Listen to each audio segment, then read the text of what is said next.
Minnie and I have been in this racket since 1995. Hell, Minnie and I invented this racket in 1995. And let me tell you this, I have never seen it that bad. There's a tsunami of mental health disorders sweeping the globe, with its epicenter in the United States and the United Kingdom, where the most recent study indicates that 34% of people suffer, that's one-third of the adult population, suffer from depression and anxiety, or a combination of both. But today I want to discuss with you something completely different, to paraphrase Monty Python. And what I want to discuss with you today is a new proposed mental health diagnosis. In 1999, I came with the idea of inverted narcissism, which today is called narcissist codependent or co-narcissist. And today I would like to try to innovate similarly by suggesting a new diagnosis of covert borderline. There's covert narcissist, there's possibly covert histrionic. Covert is a very popular word, look it up. So why not covert borderline? But I think there are very good reasons for that. And one of the main things I've been observing, me and Minnie of course, we have been observing, is that mental health disorders metastasize, they mutate, they merge, they coalesce, they cross-fertilize, they interbreed, and there's a proliferation of diagnostic attempts to capture this new zoo, this new variety and diversity. It's like the novel coronavirus. So there's a novel mental health disorder for literally every diagnostic category. And so this is not different in personality disorders. If anything, it's even worse in personality disorders. And we already have covert narcissism, and we have, secondary psychopathy, and we have this, and we have that. And today I would like to add to the confusion, if I can, which I like to do, by suggesting yet another nuance. But before we go there, I want to answer a very interesting question I had received regarding self-trashing. Someone asked me, why do people, most notably women, but why do people generally self-trash? Why do they put themselves in situations where they behave recklessly, self-defeatingly, and self-destructively in ways that later, when they sober up or when they reflect back, make them feel humiliated, ashamed, guilty, blameworthy? Well, people self-trash for three reasons. Some people self-trash because their lives are meaningless. And everything is meaningless. Drinking is meaningless, sex is meaningless, other people are meaningless. So they just drift through lives, islands of nothingness, in an utterly random, carpe diem, arbitrary and capricious universe, which has no beginning and no end, no direction and no goal, no purpose and no aim. And so it's easy to self-trash in such a setting. The other group of people are actually the exact opposite, and that's a segue, that's a lead-in to today's topic. And these are the people who are overwhelmed by emotions. They feel too strongly. They don't have a skin. They don't have protection against the inner tidal wave of emotions that sweeps over them. So these people are the exact opposite of the first group. The first group find life meaningless. These people find life too meaningful. Everything is imbued with meaning. Everything elicits an emotional reaction, etc., etc. So they self-trash. For example, they get drunk and they engage in promiscuous, unprotected sex, or they drive recklessly, or they gamble away the family's money, or whatever. And they do this sort of to drown the dysregulated emotions that had taken over them, to create such an enormous racket and noise that will kind of stifle or counteract the inner noise, the inner tumult and pandemonium. And then there's a third group, and these are the people who are trying to transition from meaninglessness to meaningfulness. They're trying to feel something.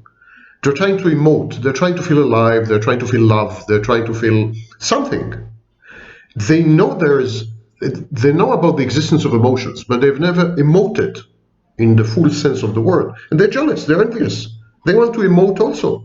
They want to feel love, they want to feel passion, they want to feel desire, they want to feel commitment to a goal, a purpose, a cause, a person, an institution, even if it's the family. They want to exist in the full sense of the word, and so they self-trash. Because for them, self-trashing is the equivalent of self-harm or self-mutilation.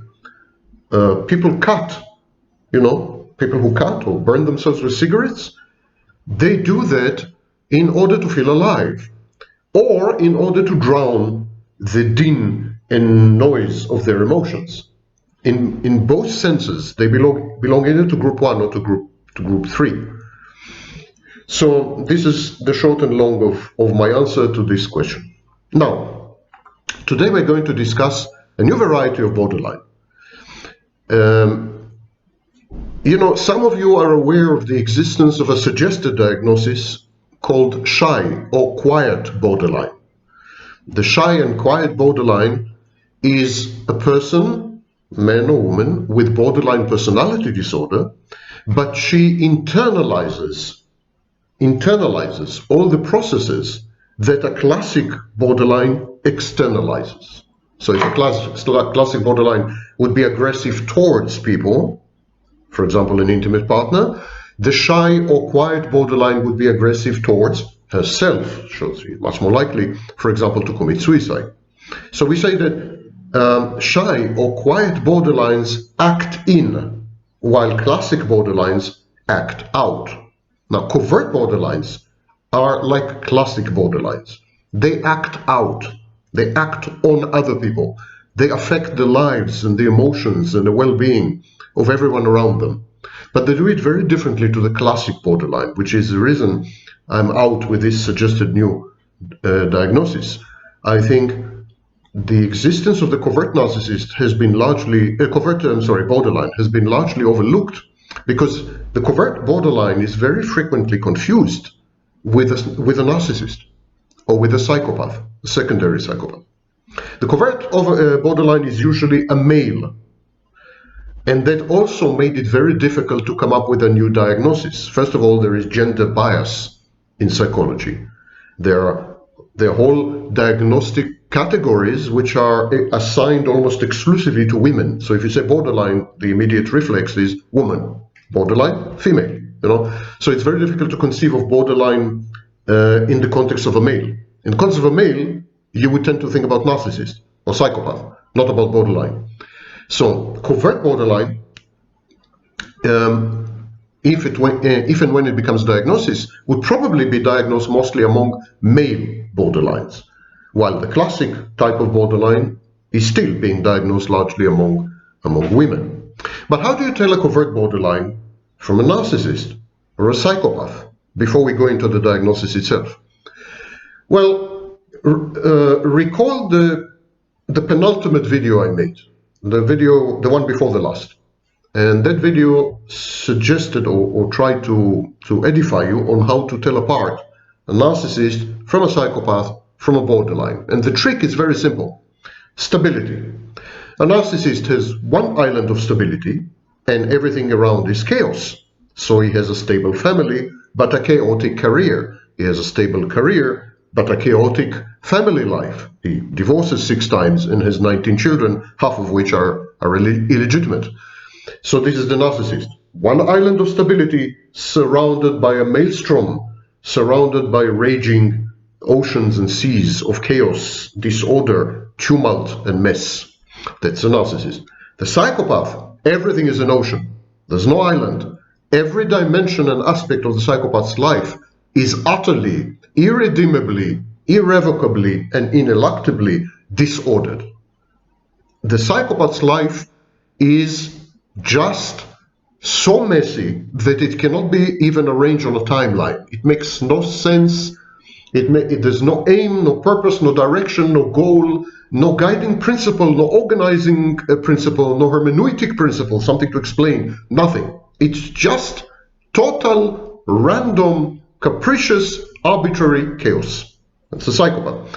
And the borderline have something which I call enhancing instability or enhanced instability. The borderline has periods in which she is like a narcissist. She has an island of stability and everything around is chaos, but then she transitions to something which resembles very much a psychopath. She transitions into periods where she does not have even the island of stability. Everything is chaotic. So a borderline is a combo, a twofer, a double yummy or a double whammy, depending which end of the borderline you are, of a narcissist and a psychopath. Sometimes she's like the narcissist, one stable pillar, one foundation, which is very, very predictable and long-term, everything around chaos, and then she suddenly destroys everything, ruins everything, implodes, explodes, and every other plodes, and she becomes effectively like her life becomes effectively like a psychopath's life. Utter, total, unmitigated mess. Okay? That's how to tell apart these characters. Now what I want to do is a bit unusual. Before we go into the new diagnosis of covert borderline, which remember is more typical of men, before we go into this, I would like to read to you, literally read to you, from the Diagnostic and Statistical Manual 5, published in 2013. The Diagnostic and Statistical Manual, the 5th edition, is proposing an alternate model of borderline personality disorder. Much more nuanced, much more subtle, captures much more of the disorder in my view, doesn't reduce it to a list of criteria, realizes the subtypes and differences and distinctions, is very dimensional, not categorical, etc., etc. So I'm struck by how versatile and how sophisticated the alternate model is, and it's very rarely mentioned. In preparation for this video, I've watched 18 or 20 videos by 6 different experts, real and self-styled, and all of them, all they did was quote the DSM-4. Not one mentioned the alternate model. And so I'm going to read to you the entire alternate model in the DSM-5. Borderline personality disorder. Typical features of borderline personality disorder are instability of self-image, personal goals, interpersonal relationships, and affects. So all these are unstable. Self-image, personal goals, interpersonal relationships, and affects. The text continues, accompanied by impulsivity, risk-taking, and/or hostility. Characteristic difficulties are apparent in identity, self-direction, empathy, and/or intimacy, as described below, along with specific maladaptive traits in the domain of negative affectivity, and also antagonism and/or disinhibition. So now they go in the DSM-5 and they suggest new diagnostic criteria for borderline personality disorder. Proposed diagnostic criteria. A.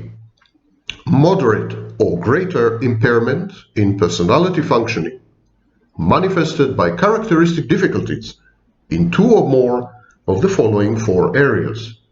Number 1. Identity. Markedly impoverished identity, poorly developed or unstable self-image, often associated with excessive self-criticism, chronic feelings of emptiness, dissociative states under stress. Number 2. Self-direction. Instability in goals, aspirations, values, or career plans. Number 3. Empathy. A compromised ability. Pay attention. A compromised ability to recognize the feelings and needs of others associated with interpersonal hypersensitivity. So contra to what we think today, the DSM-5 recognizes that borderlines, very similar to narcissists, have severe problems with empathy. I repeat, compromised ability to recognize the feelings and needs of others associated with interpersonal hypersensitivity, prone to feel slighted or insulted, known as hypervigilance. Perceptions of others selectively biased toward negative attributes or vulnerabilities. Intimacy, intense, unstable, and conflicted close relationships, marked by mistrust, neediness, and anxious preoccupation with real or imagined abandonment. Close relationships often viewed in extremes of idealization and devaluation, and alternating between over-involvement and withdrawal. B.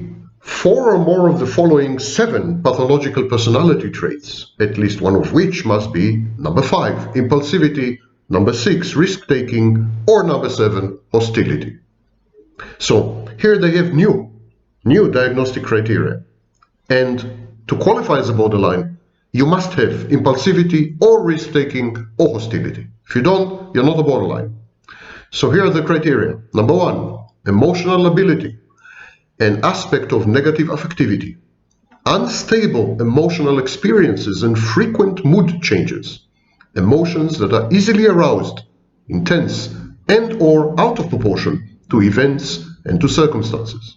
Number 2, anxiousness, again an aspect of negative affectivity, intense feelings of nervousness, tenseness, or panic, often in reaction to interpersonal stresses, worry about the negative effects of past unpleasant experiences and future negative possibilities, feeling fearful, apprehensive, or threatened by uncertainty, fears of falling apart or losing control. Number 3, third diagnostic criteria, separation insecurity, again an aspect of negative affectivity, fears of rejection by or separation from significant others, associated with fears of excessive dependency and complete loss of autonomy.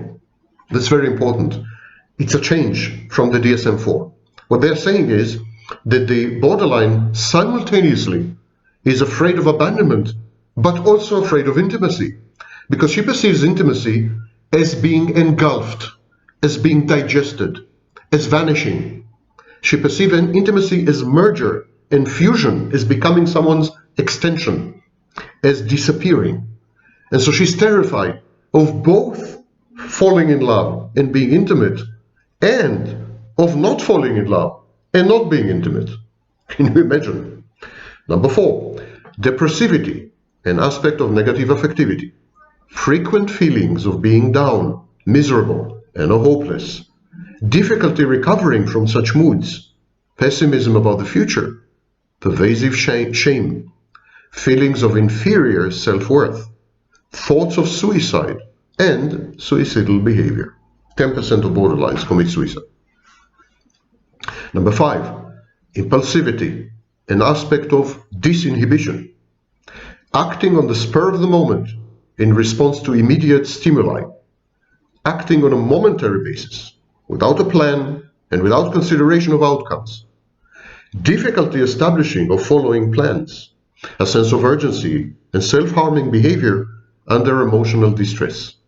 Number 6, taking, to take something, an aspect of disinhibition, engagement in dangerous, risky, and potentially self-damaging activities, unnecessarily and without regards to consequences.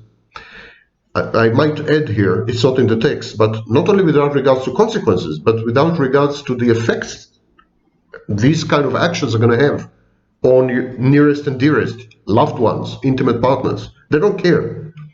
When they're in the throes of such a disinhibition, you're gone, you're history. You're not in their minds. We call it object inconstancy. I'm continuing from the text. Lack of concern for one's limitations and denial of the reality of personal danger. Number 7, hostility, an aspect of antagonism, persistent or frequent angry feelings, anger or irritability in response to minor slights, any insults. Wonderful, wonderful description of borderline, much superior to what we have in the DSM-4. And now they continue to explain. Specifiers. Trait and level of personality functioning specifiers may be used to record additional personality features that may be present in borderline personality disorder, but are not required for the diagnosis. So, for example, traits of psychoticism, cognitive and perceptual dysregulation. They are not a diagnostic criteria for borderline personality disorder, but they can be specified when appropriate. Furthermore, although moderate or greater impairment in personality functioning is required for the diagnosis of borderline personality disorder, the level of personality functioning can also be specified. Okay, guys and girls, now you have all the background with regards to classic, or what I call dysregulated borderline. And let's now survey or get acquainted with what I propose to be a new subtype of borderline, covert borderline. Let's start by adopting a table that was proposed in 1989 by Cooper and Akhtar. By the way, I just discovered that Arnold Cooper, who was a great scholar of narcissism, died on Thursday. He was 88 years old, if I remember correctly. Cooper and Akhtar were the ones who came up with the diagnosis of covert narcissism, and they created a standard table that is used to this very day to describe the various features, diagnostic and otherwise, various clinical dimensions and manifestations of covert narcissism. And I took this table and I adapted it to covert borderline. And so let's start by comparing all the time the covert borderline with the dysregulated or classic borderline. The classic borderline has identity diffusion. She doesn't know who she is. She changes her mind very often, but she doesn't change her mind because she decides to change her mind. It's simply she wakes up with another mind. On Friday, she's sexually conservative. On Saturday, she's highly promiscuous. On Friday, she's anti-racism.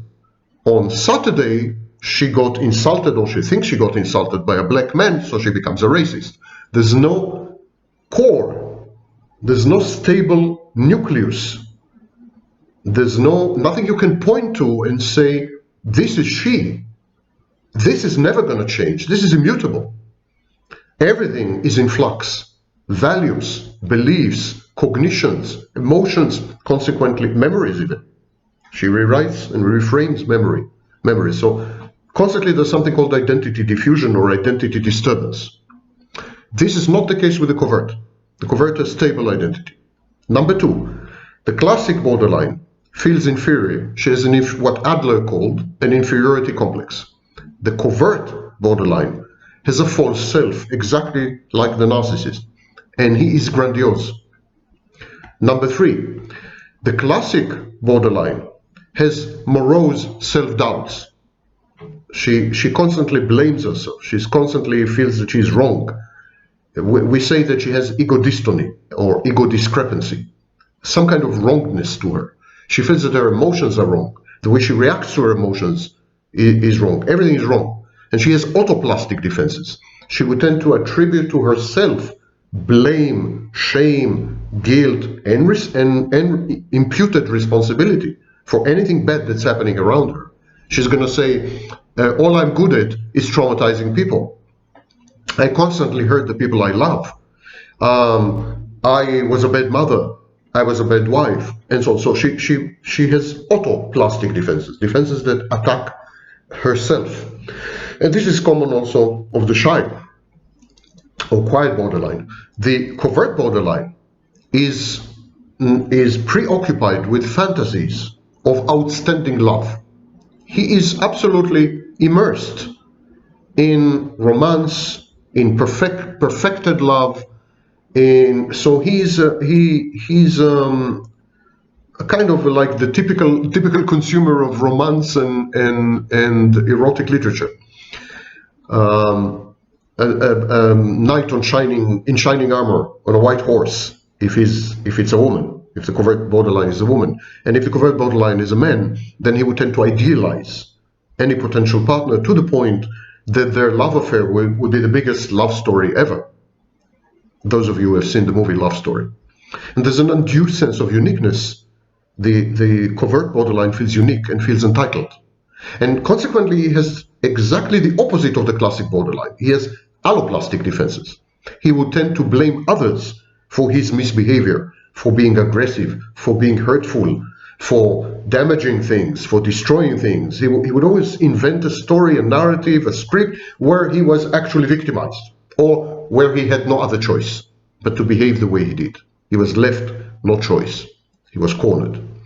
So the classic borderline has an external locus of control. In other words, she feels that she is at the mercy of other people, their decisions, their rejection, their abandonment, their love or lack of love, their emotions, their agendas, their timetables. Everything comes from the outside. And all the pain inside, and borderline is about pain. Borderline is a pain disorder. It's a disorder that accumulates pain, processes pain. It's like there's a huge toxic or septic tank of pain inside the borderline. So the borderline would attribute this pain to the outside. She would say that she is hurt, or she's damaged, or she's pained, or she's affected by outside people, processes, events, institutions, and so on and so forth. That's external locus of control. The covert borderline has an internal locus of control and a seeming self-sufficiency. He would tend to be a control freak. He would tend to feel and believe and act as though he is the cause of everything that's happening in the lives of people around him. If they are sad, they're sad because of him. And of course, if they're happy because of him. He has the power to hurt them and to cause them pain, and so on and so forth. And he's self-sufficient. He doesn't need anyone. He can survive without anyone. Of course, this contradicts both his psychodynamic and his fantasies of perfected love.